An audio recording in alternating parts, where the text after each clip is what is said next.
Okay, landing zone. Probably about 10:30 in the morning, Sunday.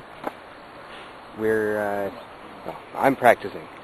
I showed up and told them that I didn't have time to jump. I was just here to practice.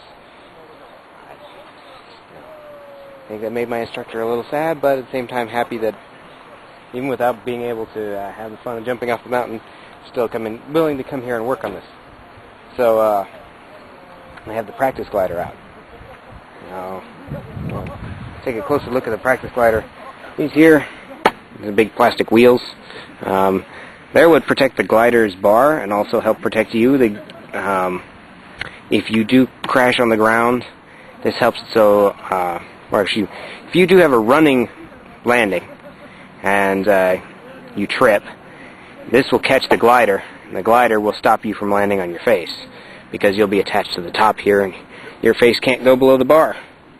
So you'll just belly out on the ground. You wear knee pads so that your knees don't scrape, and other than that, you're pretty well covered. It would suck. It would be unfriendly, but these would definitely help. Some of the more professional guys have smaller wheels, and some people don't use any wheels at all. But when you're new like me, and when you're using the tandem glider, of course, you always get wheels. And they also help a lot with practicing because, as I said, the glider weighs about 30 kilos, so about 60 pounds. When flying it across the yard here, the landing zone, it's not that bad because after the first few steps, it starts to catch air and gets really light, and then you're steering it, you're directing it, you're running with it. Carrying it back is pain because it's heavy and it doesn't, you're not flying it back. So just pick it up by the tail piece there, that tail spur, and you can drag it back pretty easily.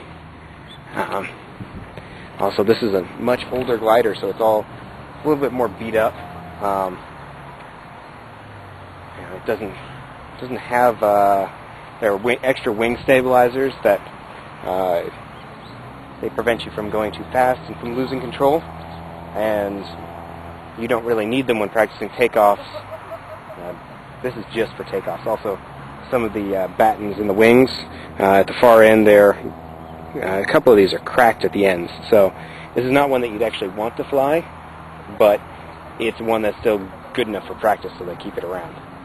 So it actually took them a couple minutes to find it. I looked through the main part of the garage and remembered it was in the other section. So I also got to practice putting it up. It's a lot like a tent with tension. You put in, you set up the main crossbar underneath, and then you do that while it's upside down, and you flip it over. You set this out. Once you set this out, it's just one big long piece. At that time, the wings are all folded in. You set up this mainstay, and you clip on this ring here with all the extra stays that go out to the battens. Then you then you put in the battens up until you're at the edge of the stays. Okay, I missed the step of pulling the wings out there, but you do, pull the wings out, put the battens in, making sure to go underneath. I had to learn that today. And once you're out to here, then you yank on this bar here, these things here, to attach this wire, and that pulls the wings out, and these are the stabilizers, and it latches right here.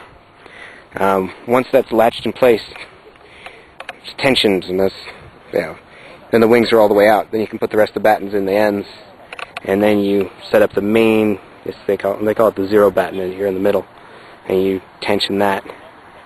And then you're, ready to safety check. Once you've safety checked, you should be ready to fly, trusting your safety check went well. So I'm going to go practice a couple more times until I'm really tired, and then I have a Halloween party to go to with a whole bunch of little kids.